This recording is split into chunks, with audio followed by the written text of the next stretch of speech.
l'erreur de la plupart des femmes quand elles rencontrent un mec émotionnellement indisponible. On est bien d'accord que le pire qui puisse vous arriver, ce n'est pas de rencontrer un beau mec, de coucher avec lui, ou un mec hyper friqué, et de coucher avec lui comme ça, et puis qui ne vous rappelle pas. Ça fait jamais plaisir, c'est clair, mais ce n'est pas le pire qui puisse vous arriver. Le pire qui puisse vous arriver, c'est pas non plus de tenter l'aventure avec un mec qui vous plaît, un mec pas mal, avec qui vous sentez qu'il y a une chance, et puis qu'au bout de quelques temps, ils vous disent « je suis désolé, ça le fait pas tous les deux ». Au moins, c'est clair, au moins il n'y a pas de regret, on a essayé. C'est décevant, mais on est d'accord que c'est pas le pire qui puisse vous arriver. Le pire qui puisse vous arriver, c'est... Attendez, on va d'abord mettre en place un scénario. Donc au début, ça se passe bien. Le mec fait des efforts, vous rencontrez un mec pas mal, vous couchez avec lui, il est sympa, il est cool, voilà. Et puis au bout d'un moment, il commence à s'éloigner. Il commence à plus faire d'efforts. Tout en faisant juste assez d'efforts, juste le minimum, finalement, pour vous garder sous le coude. Pour que vous ayez l'impression que vous êtes en couple avec lui, pour que la relation, en fait, reste en vie. D'accord. Et en fait, il y a des hommes qui repoussent les femmes parce que, en fait, ils ont peur de ce qu'ils ressentent pour vous. Ça, c'est assez ironique. Et je pense qu'il y a beaucoup de femmes qui ne le comprennent pas. Il y a des hommes qui sont en fait émotionnellement indisponibles à partir du moment où ils ressentent de l'amour. Oui, mais ça veut dire que j'ai rencontré une femme super, je suis amoureux, mon Dieu, mais je vais devoir faire des enfants, je vais devoir acheter une maison, je vais devoir... Ah. Et en fait, il fuit ou il auto-sabote sa relation, alors que c'est très ironique parce qu'il ressent des choses pour vous. Et c'est ça qui est dingue, d'accord? Souvent, il ne comprend pas ce qu'il ressent, d'accord? Il ne se dit pas, je suis amoureux, mais je gâche, d'accord? Il se dit, je ne sais pas ce que je ressens. Oui, je l'aime bien, c'est de l'amour, c'est de l'attirance, voilà. Et il ne comprend pas que c'est une chance de trouver ça et de vivre ça avec quelqu'un, d'accord? C'est la peur qui prend le dessus, en fait. C'est la peur. Et ça, c'est quand même un type de mec qui est capable de dire les yeux dans les yeux, oui, je veux un couple, oui, je veux une relation, oui, je suis prêt à trouver l'amour, mais quand il est dans la situation, il se comporte comme ça. Et en fait, c'est guidé par la peur.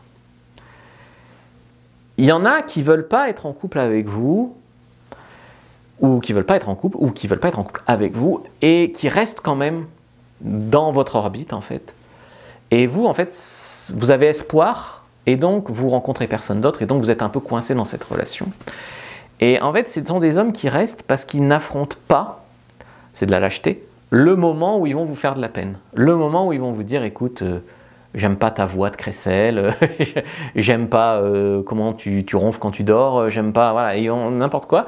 Mais ils affrontent pas le moment où ils vont vous dire que non. Et donc, en fait, ils laissent mourir la relation et quand vous insistez trop pour que vous pleuriez pas, il vient vous voir, ça remet une pièce dans la machine et vous, en fait, vous comprenez pas. Parce qu'il vient vous voir de temps en temps, il a l'air d'être gentil, de ne pas vouloir vous faire de peine, vous comprenez pas, en fait, cette logique-là. Ça, je pense que ça fait partie des pires scénarios qui peuvent vous arriver, d'accord? Il y a des hommes qui ont peur de perdre leur autonomie. Donc il y a des hommes, ils ont peur de ne plus être libres, ou ils ont peur de ne plus devoir coucher qu'avec une seule femme, ou ils ont peur de devoir changer des couches, ou ils ont peur... Voilà. Et il y a des hommes évitants. Donc il y a des hommes aussi qui ont la psychologie évitant.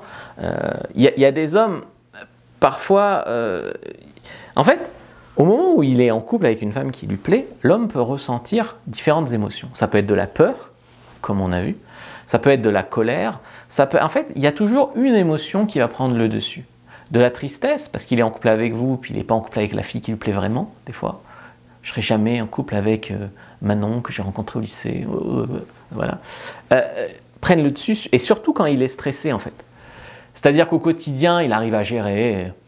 Bon, et puis au moment où ces émotions prennent le dessus, il pète un plomb de peur, et il a des comportements que vous ne comprenez pas. D'un coup, il est stressé, d'un coup, bah, il a peur, et du coup, il devient agressif, par exemple. Ou d'un coup, il est en colère avec vous, parce qu'il se sent coincé avec vous, il vous en veut. Mais il n'ose pas, en fait, c'est sa lâcheté qui fait qu'il n'ose pas rompre. Mais il vous en veut de l'avoir mis dans cette situation. Des fois, ça peut être la colère qui éclate. Des fois, comme j'ai dit, ça peut être la tristesse. Toi, tu as l'impression qu'il est en couple avec toi, il est triste, mais qu'est-ce qui ne va pas, tu vois? Donc, je pense qu'il y a un moment où il faut avoir ces conversations difficiles, il faut arriver à en parler et voir s'il y a une solution à trouver.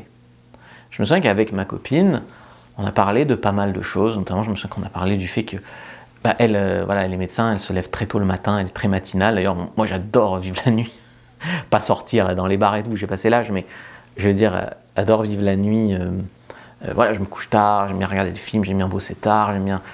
Voilà. Et ça m'a fait longtemps peur de me dire qu'on allait pouvoir, enfin devoir se trouver là-dessus, tu vois. De toute façon, tu peux rencontrer une fille super et puis c'est jamais 100% tout parfait comme sur des roulettes. Donc il y a un moment où il faut trouver des solutions, il y a des discussions à avoir, il y a des choses à parler. Il ne faut surtout pas éviter ces sujets-là. Quand vous sentez que ça ne marche pas, ou que ça coince, ou que ça pourrait marcher mais qu'il y a un truc qui ne va pas, il ne faut surtout pas éviter. Il y a beaucoup de femmes qui ont peur de la réponse. Elles ont peur de la réponse parce qu'elles sentent que ça va pas trop, donc en fait elles gagnent du temps en espérant que finalement tout rentre dans l'ordre. Et ça peut durer 6 mois, 2 ans avec un mec et qui ça coince. Elles ne veulent surtout pas aborder ce sujet-là. Le mec, comme j'ai dit, des fois il est lâche ou des fois il se rend compte qu'il abuse, du coup il ne l'aborde pas non plus. Et du coup on se retrouve coincé des années dans un couple qui ne marche pas. Donc vraiment la clé ici, c'est un moment d'arriver à avoir le courage de mettre les pieds dans le plat. Et des fois, ça tourne bien. Je me rappelle d'une fille que j'ai brièvement coachée. Elle avait un mec avec qui ça marchait bien, et puis d'un coup, le mec commençait à être distant, agressif, etc. Elle ne comprenait pas.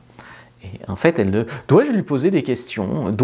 Moi, elle me posait toutes les questions. Et pourquoi il est comme ça? Et tu crois que ça peut être ça? Mais à lui, rien. À lui, elle faisait semblant, coucou mon gros nounours, quoi. Et à un moment, je dis, mais bien sûr. Bien sûr qu'il faut arriver à mettre le tact et à poser la question. Ils ont eu cette discussion difficile et il lui a dit, écoute, j'ai eu une opportunité dans le travail très intéressante, je vais déménager dans le sud et en fait, je voulais te demander de venir avec moi et de me suivre et donc que ça devienne sérieux, mais je ne savais pas comment le dire. Et du coup, ça faisait 3 semaines qu'elle était coincée avec un mec, alors qu'en fait, c'était une bonne nouvelle, il voulait s'engager, il voulait emménager avec elle, bon bien sûr, déménager c'est une autre question, mais c'était une bonne nouvelle au fond. Alors des fois, bien sûr, hein, ça va être des mauvaises nouvelles. Ça va être des fois qu'en fait, ben oui, il ne se voit pas avec toi. Mais de toute façon, c'est une bonne nouvelle parce que tu avances. Parce que là, de toute façon, tu mets la tête dans le sable, mais tu es coincé, d'accord? Donc il ne faut pas avoir peur de la réponse, il faut aller la chercher. En tant que couple, on est censé être une équipe. Et en tant qu'équipe, à partir du moment où le mec est conscient de ce qu'il ressent ou qu'il accepte d'explorer ce qu'il ressent, tout est possible. S'il est capable de connecter avec lui-même et qu'il a une volonté que ça marche, il peut y avoir quelque chose à faire. Je ne sais pas, je dis n'importe quoi, mais le mec a peur de perdre sa liberté sexuelle, et ben on peut en parler. On peut se dire, de toute façon, tu comptes jamais te mettre en couple, ou tu sais, il y a des sexualités alternatives qui existent, ou j'en sais rien. À partir du moment où le gars arrive à dire ce qu'il ressent, arrive à dire ce qui coince, on peut discuter. Après, les conditions pour que ça marche, on peut être d'accord ou pas d'accord, mais en tout cas, on peut discuter. Tandis que quand un mec boude dans son coin ou est agressif de manière incompréhensible et que nous, on fait semblant, on attend que ça passe, on fait semblant que tout va bien, ça ne marche pas. D'accord? Donc, et en fait, la notion de mec qui n'est pas disponible émotionnellement, elle est bien plus complexe que ce qu'on peut croire. Il y a des mecs qui sont en couple, mais ils sont émotionnellement indisponibles. Ils sont en couple, mais la fille, elle devient barge, elle serait mieux célibataire. Hein. Le mec, il l'aime pas, mais il est en couple, quoi. Parce que... Ou alors, tu as des mecs qui sont évitants ou qui ont peur de l'engagement. Mais ces mecs-là peuvent être finalement disponibles. Ils peuvent être prêts à travailler sur eux, prêts à évoluer, parce que eux aussi, ça les fait souffrir de ne pas y arriver. D'accord? Donc, c'est possible. Ceci dit, bien sûr, la conclusion, surtout, c'est que je ne vais pas vous donner de faux espoirs et il ne faut pas que ça dure des années. Ce sont des discussions sur des points bloquants qu'il faut avoir avec tact relativement tôt. J'en parle beaucoup dans mon livre « Le trouver, le rencontrer, le garder ». Je vous ai fait aussi une fiche récap que vous pouvez télécharger si ça vous a plu en lien en description de la vidéo. Si vous me regardez sur TikTok ou Insta, en lien en bio, vous pouvez vous inscrire à l'infolette, vous recevrez gratuitement des conseils, des e-books cadeaux et puis toute mon actualité. Likez, commentez, partagez et puis regardez une autre vidéo.